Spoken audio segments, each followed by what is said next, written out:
While its CEO was answering tough questions on Capitol Hill yesterday, its engineers were grappling with issues dealing with their Starliner spacecraft. What actually happened to the Boeing Starliner in 2024 left many people amazed.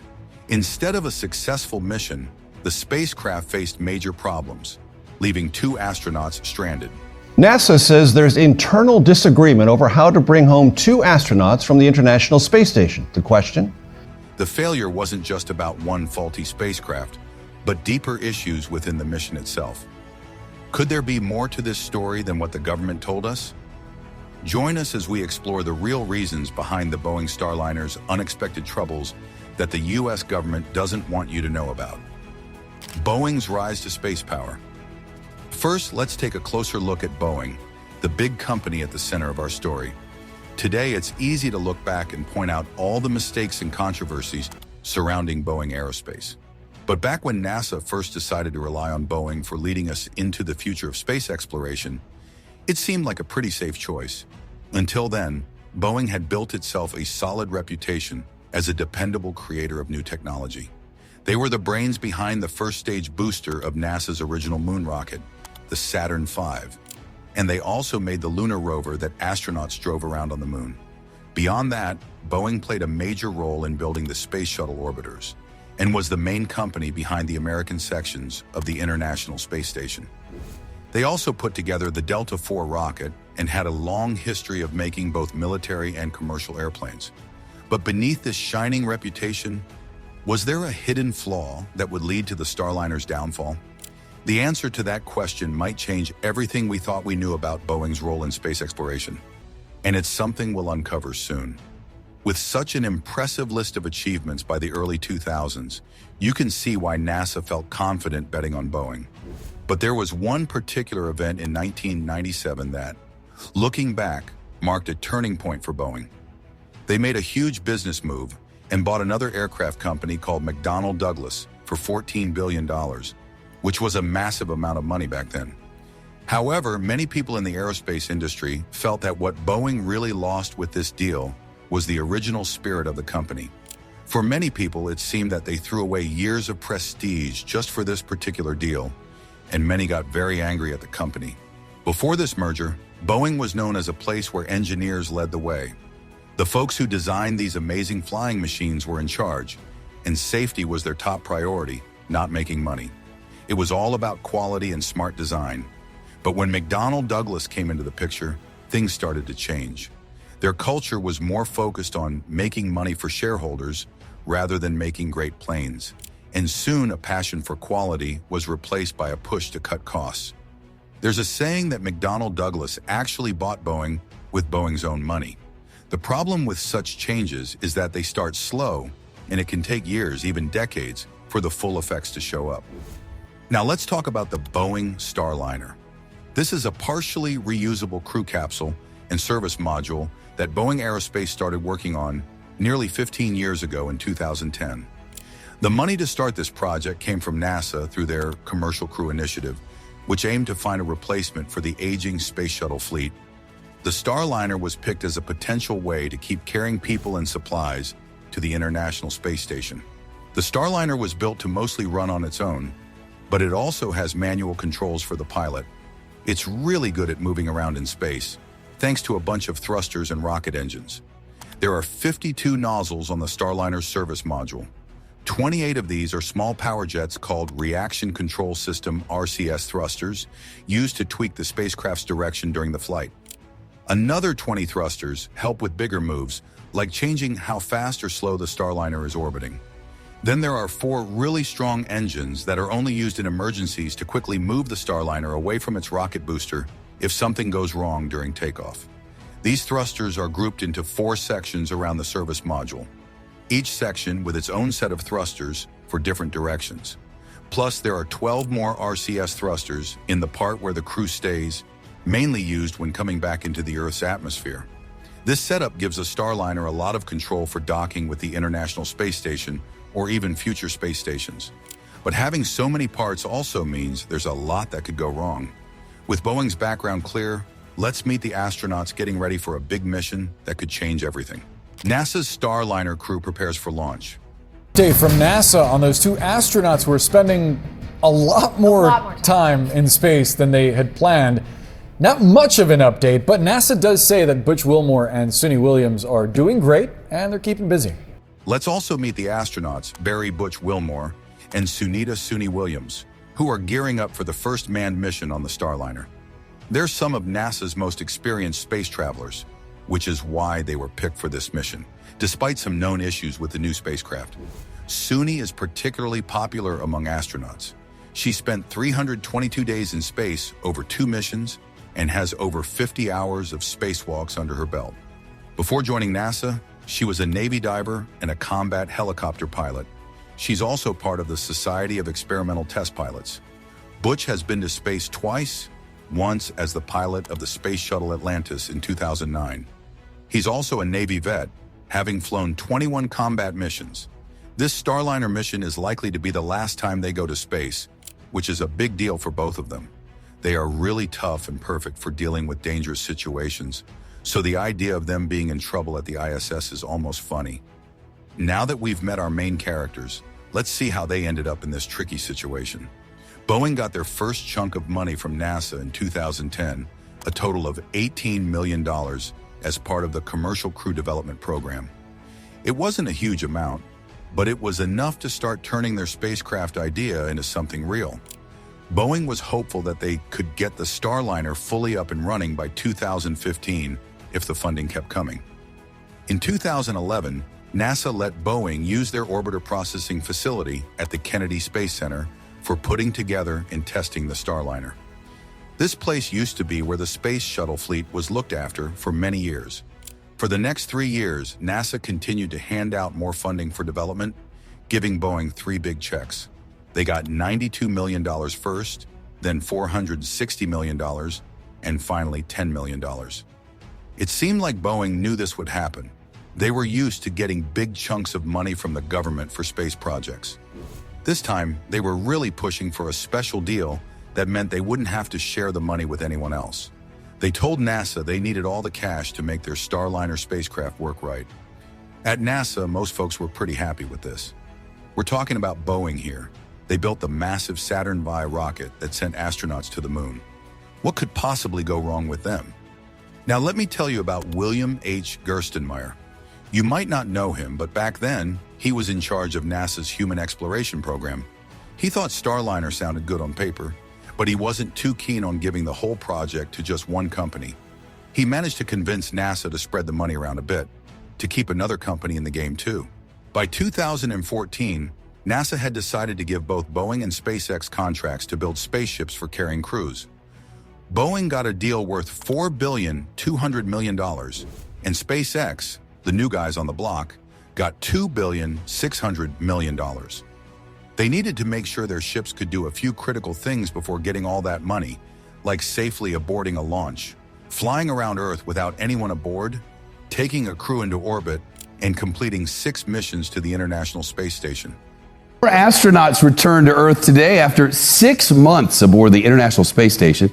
And here's the moment the SpaceX Crew 3 Dragon capsule splashed down. But by 2015, things weren't looking too hot for Starliner. Its test flight kept getting pushed back, first to 2017, then to 2018, and finally to 2019. Boeing was used to a different kind of contract where they could just bill the government for whatever they spent and add a little profit on top. This new deal, where they got a fixed amount no matter what, meant they had to be really careful with every dollar. They couldn't afford any mistakes because it would mean less profit or even losing money. And that's where things started to go downhill, especially since the folks from the old McDonnell Douglas days at Boeing were all about cutting costs. They never really gave Starliner the shot it deserved to show what it could do. Now that we know the people involved, let's look at the problems and surprises that have caused issues for Boeing's Starliner. Starliner's first flight goes off track. In December of 2019, Starliner was finally off to space, strapped to an Atlas V rocket. But almost as soon as it got going, it veered off course. You wouldn't believe it, but all this happened because someone set the clock wrong. Yeah, the clock. Starliner lost track of time by 11 hours, which messed up its schedule for firing the thrusters to get into the right orbit to meet up with the International Space Station. Instead, it just floated around uselessly until it tried to correct its course, burning through too much fuel and ending up unable to dock with the station. It's kind of lucky, actually, that Starliner's flight got delayed as much as it did. Just a couple of hours before it was supposed to come back to Earth, Boeing found a glitch in the software that would have made the thrusters fire all wrong. This could have made the crew capsule and service module smash into each other, which might have caused them to explode or just fall out of the sky. Boeing's Starliner spacecraft is returning to Earth today without its NASA crew on board. NASA called this a highly visible close call, but thankfully Starliner made it back to Earth without any crew on board. And after it landed, astronaut Sunita Williams named it Calypso, which is kind of funny. In the old stories like Homer's Odyssey, Calypso is a goddess who holds on to Odysseus for a long time. And it's also a type of music where you just make it up as you go. So even though the problems with the thrusters might sound like something you've heard before, this time it was mostly because of some buggy software, which seemed like it should be an easy fix. But let's not forget, there were some big problems with Starliner before this that nobody really talked about much. Back in 2018, when Boeing tested the big engines meant to get astronauts out of trouble fast, the tests seemed to go well at first, but then half of the valves that control the fuel got stuck open, and about 4,000 pounds of this really nasty fuel called hydrazine got out, caught fire, and blew up a bunch of stuff nearby. Honestly, you'd think this wouldn't be a big deal for a company like Boeing, especially since Aerojet Rocketdyne, another big name in space stuff, made the whole engine system. These are the same folks who built the engines for the giant Saturn V in the Space Shuttle. So you'd think a little thruster system on a small capsule wouldn't be too hard to handle. Fast forward to 2021, and Boeing was trying to launch Starliner again. But then 13 of the fuel valves in the propulsion system got stuck because of rust. Starliner spacecraft was set to take off earlier today, but the liftoff was scrubbed because of a technical issue. The moisture got in and messed everything up. They tried to fix it on the launch pad, but no luck. They had to take the rocket back and try to fix it there, but that didn't work either. In the end, they had to cancel the launch and take the whole thing apart to figure out what went wrong. Boeing pointed fingers at Aerojet Rocketdyne for making bad parts, and Aerojet blamed Boeing for not talking things through and not paying what they owed. So there you have it.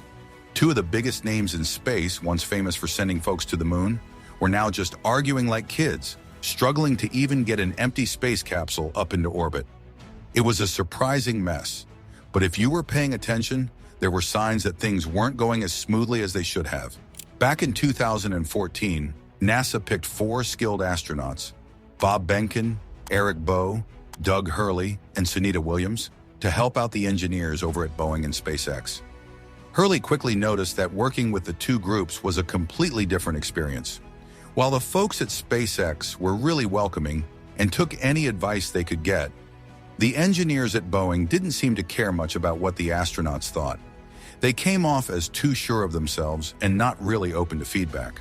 Hurley was particularly upset that they didn't tell him about a serious issue, a propellant leak during a test. He was so concerned that he even told his boss he wouldn't feel safe flying in their Starliner craft. After all the challenges, the big moment has come. Will Boeing's Starliner finally succeed, or will more problems show up? Dragon's success puts pressure on Boeing. Fast forward to 2020, Doug and Bob were the first to fly SpaceX's New Crew Dragon on a mission called Demo 2. This was a big deal because it was the first time astronauts used this ship to fly to the International Space Station, ISS, and then back to Earth, and everything went smoothly. A couple of years later, in 2022, Boeing tried again with their Starliner. It got off the ground just fine with help from an Atlas V rocket, entering orbit without a hitch. But then, some issues cropped up. 2 of the Starliner's main thrusters didn't fire up right, which was a bit of a setback. The good news was, Starliner was built with plenty of backup thrusters, so initially, this wasn't a huge worry. The remaining thrusters, along with some smaller ones called RCS thrusters, took over and did their job. But then, during the part of the mission where Starliner was supposed to dock with the ISS, a few more RCS thrusters gave out because of low pressure in their chambers. Thankfully, the spacecraft still managed to connect with the ISS without any major problems. It wasn't a perfect operation like SpaceX's, but it got the job done. By May 2024, Starliner was ready for another shot, this time with astronauts on board. Butch Wilmore and Sunita Williams sat in the very capsule Sunita had named Calypso years before. They were all set for a test flight, knowing there were still some things about the spacecraft that might surprise them, but they never got off the ground that day because of a problem with an oxygen valve on the rocket. It turned out to be a bit of a lucky break because soon after, another issue came up: a helium leak in the service module. Nearly a month after that, on June 1st, Butch and Sunita were ready to try again, but a computer glitch stopped them. On June 5th, they finally took off, and they were in for quite the task. Their main job was to put Starliner through its paces by testing out the maneuvering system in orbit, which meant firing the RCS thrusters over and over while the system checked how well they were working. This testing pushed the thrusters hard, and eventually 5 of them were considered damaged and not working properly. So, why is helium so important in all this? It's the gas that pushes the fuel into the engines that run the thrusters. It's really light and doesn't react with other materials, making it super safe for space travel. But because it's so light, it can easily escape, which is a problem, just like when helium in balloons leaks out after a day or so. With 5 thrusters out, Starliner was briefly stuck in a tricky spot, unable to safely move towards or away from the ISS. Luckily, some quick work from Boeing's team on the ground got 4 of those thrusters back online, and the spacecraft managed to dock with the ISS. That was a relief and a decent finish to what was a pretty rocky test flight. If all had gone perfectly, the whole mission would have lasted about 8 days. The delays seemed minor at first, but then other issues, like scheduling conflicts with a planned spacewalk, meant more testing and waiting around. Despite analyzing all the flight data they had, the engineers couldn't figure out why the thrusters stopped working properly at first and then suddenly started working again. To get to the bottom of it, Butch and Sunita had to go back to Starliner and fire up 7 of the 8 thrusters at the back of the craft, hoping this would give them more clues. They learned a bit more from this, but the real reason behind the thruster issue remained a bit of a head-scratcher.